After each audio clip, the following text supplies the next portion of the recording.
This is the final video of my commentary about the 50 top movie characters you have. We're going to start with Hannibal Lecter. Again, I just did not watch the Hannibal Lecter series. I could have cared less about The Silence of the Lambs. Just found it to be sick and no. But when it comes to Child's Play, Chucky was a fascinating character. I just couldn't get past the gore. Never was much for the gore thing, but for the fascinating part of Chucky, I will give you that. Chucky should have appeared on your list, but I think it should have appeared much further down. Just too gory for me. Ratigan of The Great Mouse Detective. I did actually watch The Great Mouse Detective. Very, very interesting villain they had there. I give you that should have been on your list, and I'm glad it is. Jack Torrance, I can't say I ever watched The Shining in full, but I am well aware of Stephen King's Little Creations, and I found that Jack Torrance was a fascinating character, just a little gory for my taste, but yes, he was definitely fascinating and belonged on your countdown. Oogie Boogie from The Nightmare Before Christmas. I don't remember all the characters in The Nightmare Before Christmas, but I did like the movie The Nightmare Before Christmas. Very good work. I didn't get a chance to see the sequel. I should have, and one day probably I will. I liked it. Okay, so when it comes to the overall Nightmare Before Christmas, I actually did like that movie, so there you go. The Joker. I've loved some of his incarnations. The latest one that they did with this last Batman movie, I wasn't quite so fond of. He got to be a little too sinister even for me. Cesar Romero, yes. When I can't remember what that guy's name that did it. Jack Nicholson, that's who it was. Jack Nicholson, when he did it, very cool. I like the sinister part, but when it gets to a certain level, it's like, man, don't make him too dark. Just don't make him too dark. Leprechaun.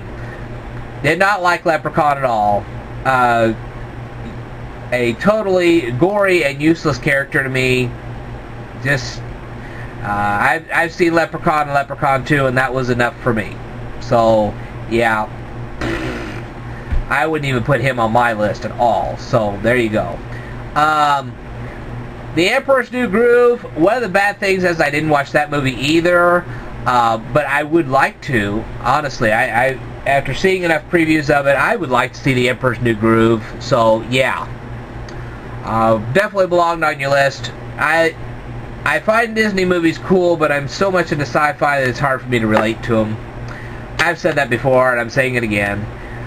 Shame on me, but there you go. Michael Myers. Did not like him whatsoever, did not find him creative, did not find him fascinating in any way, shape, or form, could have used without him. So anyway, there you go, a brief rundown of the 50 characters from 50 to 1. A lot of characters I felt, well, several of the characters I was looking at here I think should have been higher on your list. There were several of them I think should have been much lower. I don't think Michael Myers should have been on the top. He wouldn't have been on the top of my list. I can say that. He just would not have been on the... He wouldn't have even been on my list, much less the top. So, but there you have it. I mean, you know, I'm a sci-fi nut, you're a horror nut. Totally different perspective. And there you go. Alright. Hopefully that helped you out. I think that unless kids are so immersed in sci-fi like I was when I was a kid, I think more kids should watch some of these Disney flicks, and they're being cheated out if they don't. But like I said, I was never really a Disney kid. I was a sci-fi kid, so yeah. One of the movies I will tell you, I did watch Flight of the Navigator, and it involved this little kid. He was suddenly caught up in this spaceship, and he had to help the spaceship get back home because it was a living spaceship. I'm surprised you never mentioned that one. One of the movies I really enjoyed was The Last Starfighter, and I'm sorry you didn't mention any of that either. Johnny Mnemonic would be more on my list. Trying to think of I admired a lot of the characters from Star Wars. Was heavy into Star Trek when I was a kid. Doctor Who, no mention of that at all. He would have been up on my list. Even though he's not a movie character, he would have been up on my list anyway. Although there were 2 movies made about Doctor Who. And actually there was a third back in 1996.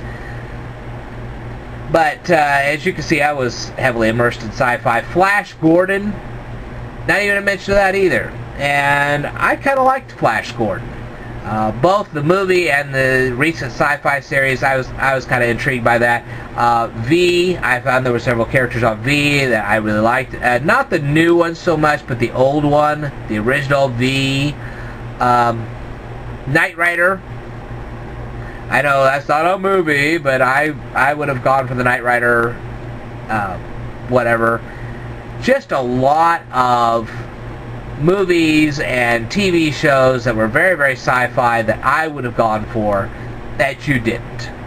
So, maybe you'll consider that when you make like a top 50 sci-fi. I would have highly regarded They Live. That would have been much higher on my list. So on and so forth. I think you're going to get the idea. If you're talking about top 50 horror flicks, you pretty much probably got it hit on the head with a nail. When you talk about me and my top 50, well, I think you can get a picture of what I would do instead. Well, that's enough talking for me. I think I've pretty much covered everything you needed me to cover. I will tell you more in a future video, so stay tuned.